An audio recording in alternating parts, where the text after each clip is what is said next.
Alors, je reviens une minute sur la question, comment dire, presque théosophique, si vous voulez, de cette région. Bon, n'oubliez pas que pour nous, j'entends pour toutes les religions monothéistes, évidemment, c'est une région qui a une dimension théologique extrêmement importante, et que ce que beaucoup de philosophes, de politistes ont constaté, c'est évidemment le retour du religieux un peu partout sur la planète, mais nous, on était sur Nietzsche, sur Voltaire, si vous voulez. Bon, ce qu'on n'est pas rendu compte, c'est que le contemporain de Voltaire, c'était Abdelwahab.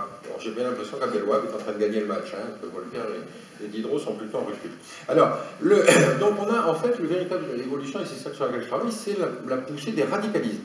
La distinction que font les sociologues entre le fondamentalisme et le radicalisme, c'est que le radicalisme est une légitimation de la violence. Les Mormons, ils ne cherchent pas à vous embêter. Salafistes djihadistes, oui. Bon. Et donc, cette poussée du radicalisme est très intéressante parce qu'en fait, c'est un mouvement de concomitance dont le point d'impact, en tout cas pour ce qui nous concerne, est là. Je vais vous en citer, si vous voulez, trois exemples. Bon, il y a évidemment le radicalisme chiite qui s'est manifesté en 1979 avec la Révolution, qui a été un traumatisme pour l'autre partie du Golfe, puisque pour la première fois, les chiites reprenaient le leadership sur l'islam révolutionnaire. Or là, tout à coup, vous avez un Mollah Khomeini qui est tout à fait, comment dire, qui va de tenir un discours révolutionnaire, et une partie de ce discours révolutionnaire, ça va consister à demander la gestion collective des lieux saints. Vous imaginez pour l'Arabie Saoudite, la gestion collective des lieux saints, c'était vraiment ce qu'on pouvait trouver de pire.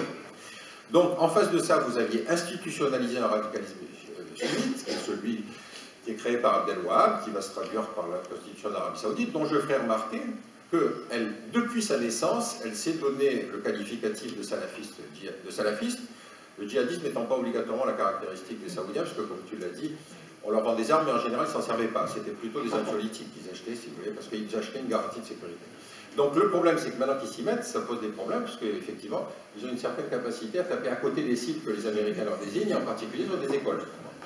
Donc ce radicalisme wahhabite est une caractéristique parce qu'on le qualifie de wahhabite alors qu'il est salafiste. Mais si vous dites ça, vous vexez, notamment au Quai d'Orsay, parce que vous dites comment il faudrait donc se préoccuper de l'Arabie Saoudite.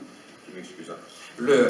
C'est un véritable problème. Moi j'ai écrit un excellent bouquin d'ailleurs que j'ai oublié de citer, qui s'appelle Dr Saoud et Mr Djihad, justement sur la diplomatie religieuse de l'Arabie Saoudite, où il n'existait aucun document, aucun livre de synthèse. Alors, il y a une autre caractéristique, deux autres caractéristiques religieuses qu'il faut absolument prendre en compte. D'abord, c'est la caractéristique des néo-évangéliques américains. Les néo-évangéliques américains, si vous voulez, c'est une espèce de radicalisation du protestantisme américain, qui en particulier se manifeste sur le fait qu'il y a un soutien conditionnel à Israël. Et pourquoi ce soutien conditionnel à Israël? Parce que dans la lecture théologique des événements que font les néo-évangéliques, la victoire de 67 a montré que le processus préparatoire du retour du Messie sur terre est en marche, puisqu'on est vers la marche vers le Grand Israël. Le Grand Israël, une fois réalisé, sera la preuve que le Messie va revenir sur terre. Bon, ce qu'il ne précise pas aux Juifs, c'est que si le Messie revient, tous les Juifs seront convertis. On laisse ça de côté, c'est pas grave, il ne faut pas se fâcher. Troisième caractéristique de ce radicalisme, c'est le radicalisme juif. Aujourd'hui, vous avez une espèce de déplacement du centre de gravité de la société israélienne vers une espèce de radicalisme juif, dont je ne vous fais pas l'historique, mais il est au moins aussi cocasse que le radicalisme intégriste musulman. Et donc ce radicalisme-là, aujourd'hui en termes géopolitiques, dit qu'il est hors de question de céder 1 cm² de la terre qui nous a été donnée par Dieu. Alors, ce radicalisme a une caractéristique, c'est que d'abord il ferme la porte à toute négociation. Chacun d'entre eux, évidemment, se considérant comme le porte-parole de la volonté de Dieu. Deuxième chose, la violence est sanctifiante. C'est pas seulement de la violence, ça veut dire que si vous appliquez la violence, vous gagnez votre paradis.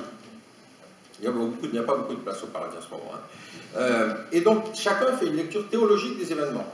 Et ça, c'est très caractéristique. Donc, vous avez derrière Trump aujourd'hui un conseil évangélique, justement, qu'il a constitué, où vous avez des personnages qui ont largement approuvé la guerre d'Irak. Et même, je crois que c'était Jerry Falwell qui disait Saddam Hussein, c'est le nouveau Nabucodonosor. Bon, il fallait avoir lu la Bible pour comprendre qui était Nabucodonosor. Et donc, j'en termine sur 2 points. Aujourd'hui, si vous regardez bien, je prends l'exemple du Yémen, vous êtes dans une guerre de religion. C'est-à-dire, aujourd'hui, vous avez des guerres entre sunnites et chiites. Au Pakistan, en Afghanistan, en Syrie, en Irak, au Yémen, à Bahreïn et même au Nigeria. Et vous avez aussi une guerre des religions. C'est-à-dire qu'aujourd'hui, vous avez des intégrismes les uns contre les autres. Bon, cela dit, je vous rassure quand même, l'intégrisme est aussi aujourd'hui en train de traverser le bouddhisme et l'hindouisme, mais heureusement, cela, on ne va pas s'en mêler. Bon, cela dit, ce n'est pas négligeable hein, quand même, parce que les bouddhistes ont réussi à expulser à peu près entre 700 et 900 000 Rohingyas en moins d'1 an. Donc on est là aussi dans un tableau géopolitique qui fera que nous aurons à nous revoir. Très bien, merci pour cette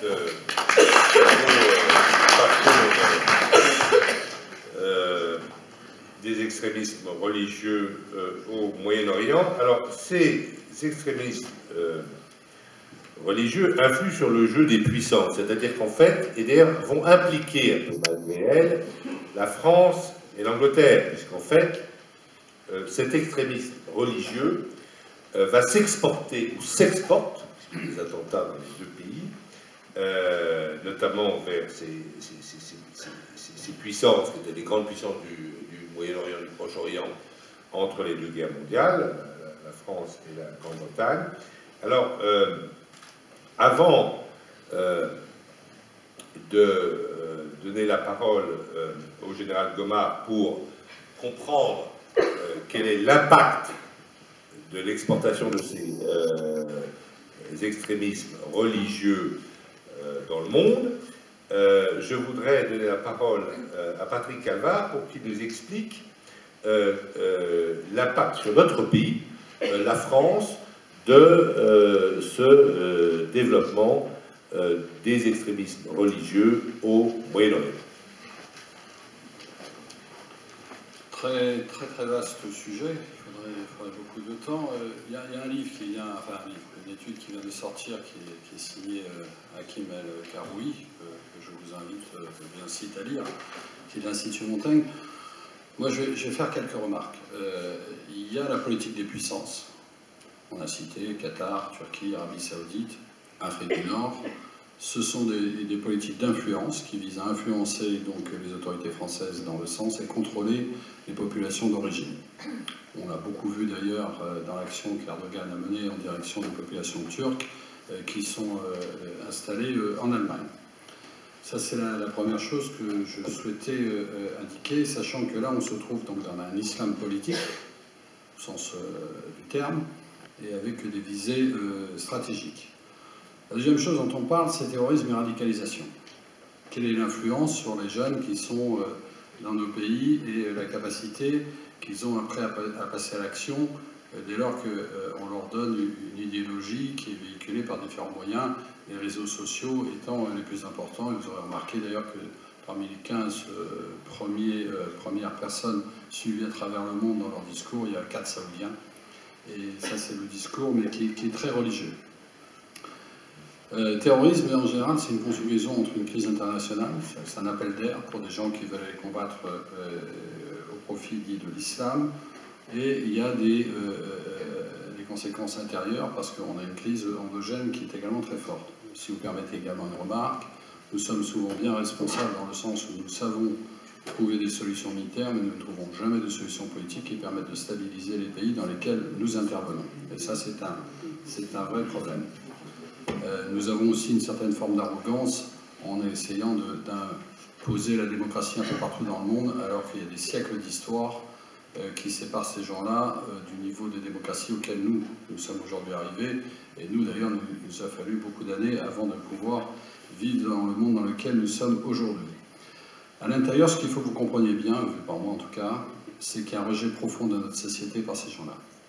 C'est ça la crise.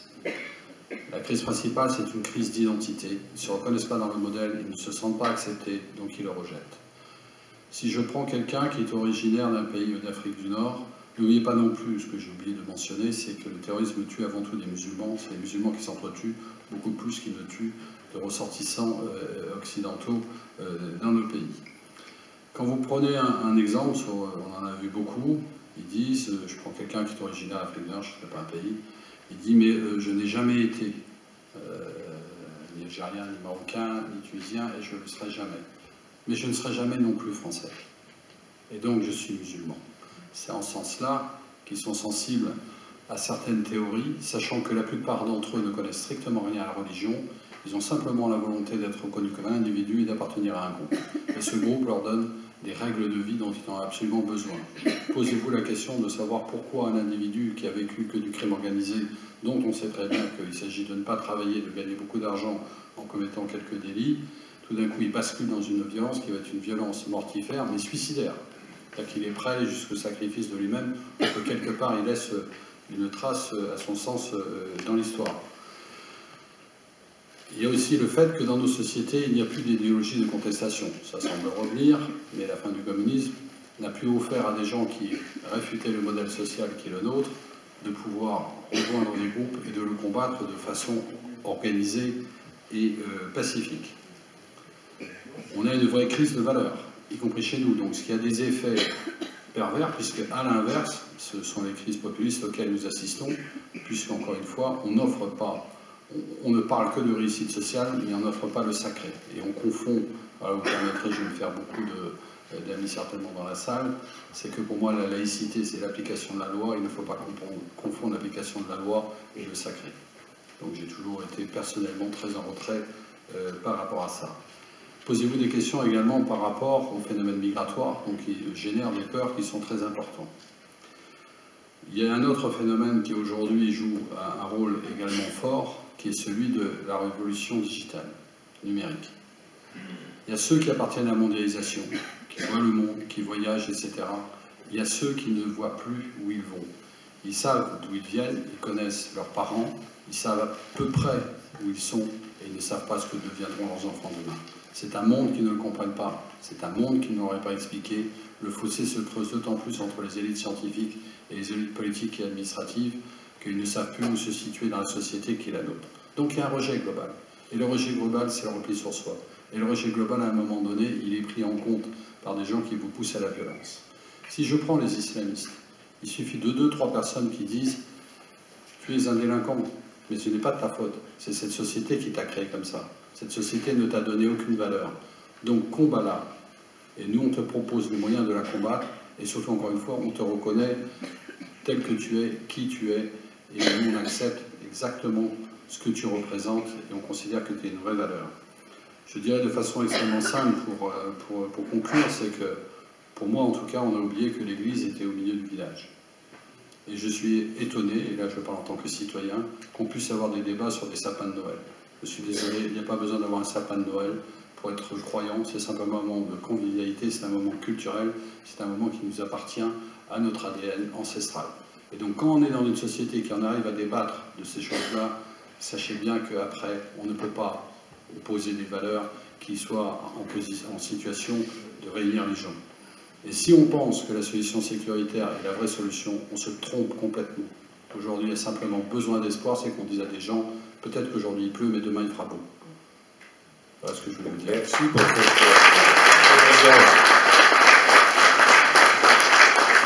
intervention.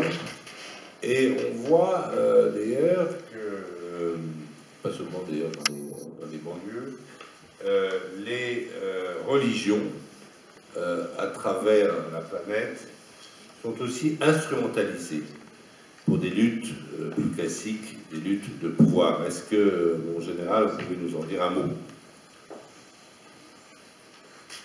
Alors c'est vrai qu'aujourd'hui on a un peu tendance à parler d'exportation de l'islamisme ou du terrorisme, parce que finalement le terrorisme n'en est que l'acte final. Mais certains profitent de ça. Je ne suis pas sûr qu'il y ait vraiment exploitation. Enfin, Patrick Calvar, il a plus suivi ça que moi en termes de terroristes et du mouvement de ces combattants terroristes. Mais quand on repense à l'Afghanistan, dont les Russes, dont nous avons parlé tout à l'heure, s'en vont en 1989, donc 10 ans après leur entrée à Kaboul, finalement ce sont les Américains qui ont armé les talibans. Les talibans contre lesquels aujourd'hui les armées occidentales, et j'ai eu l'occasion d'y aller à plusieurs reprises, nous sommes battus contre les talibans, et donc finalement c'est devenu Al-Qaïda.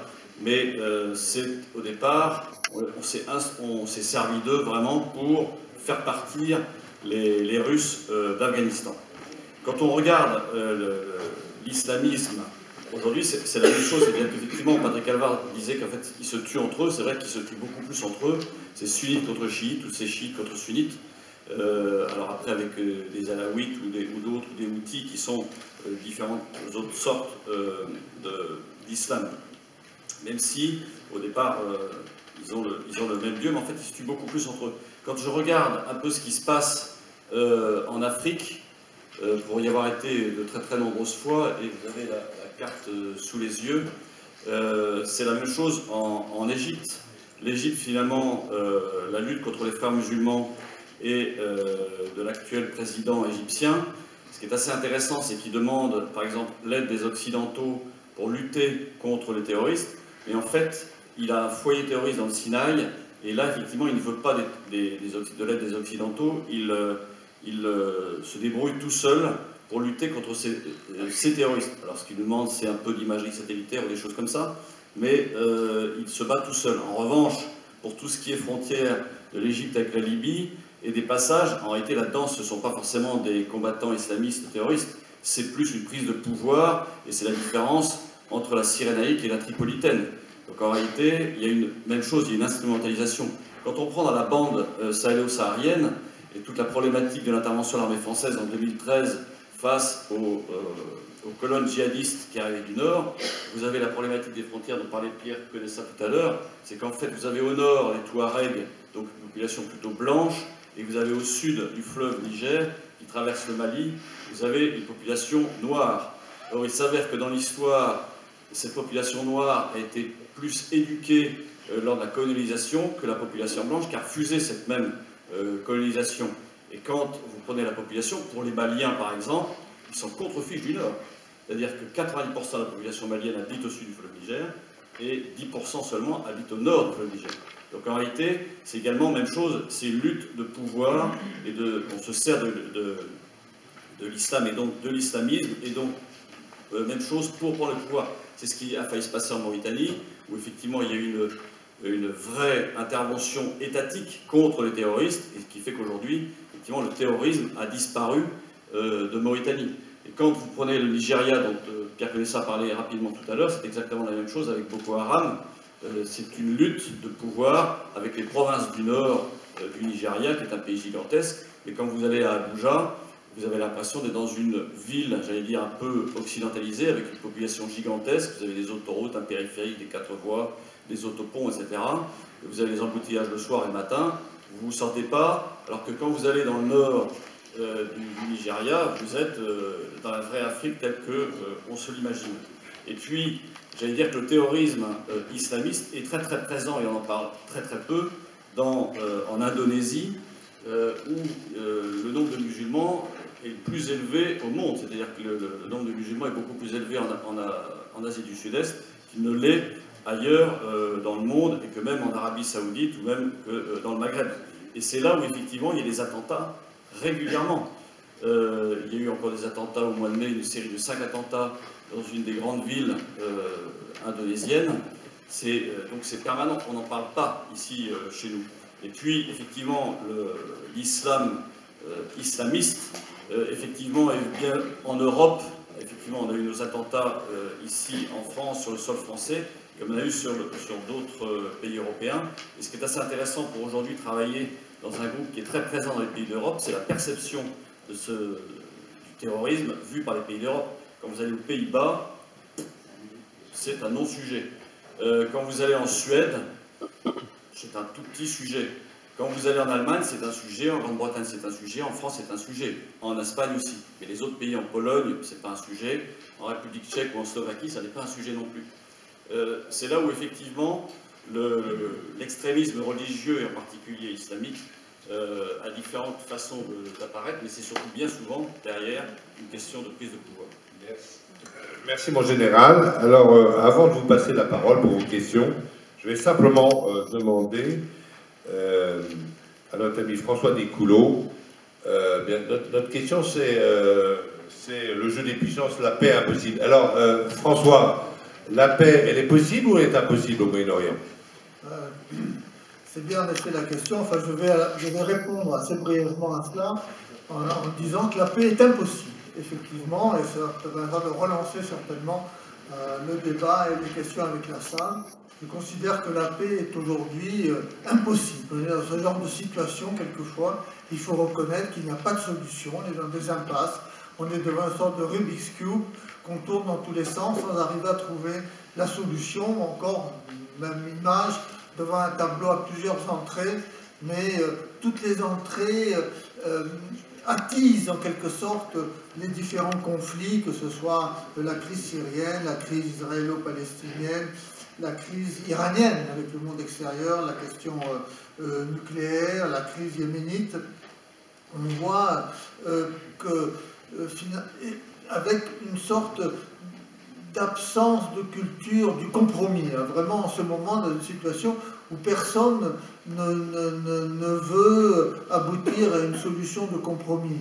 Vous me direz que l'Europe, au cours des siècles, a connu ce genre de situation épouvantable, mais il y avait en même temps, par moment, quand même des ouvertures devant la réunion sur quand même quelques idées communes, quelques, j'ose à peine utiliser le mot valeur, mais qui permettaient d'instaurer des périodes de paix entre les crises. Là, franchement, on ne le voit pas arriver, et la solution doit certainement être trouvée par les pays de la région eux-mêmes, seuls, sans intervention extérieure, parce que toutes les interventions extérieures, on l'a bien vu, n'ont fait qu'attiser les crises, n'ont fait que les compliquer, que compliquer le jeu.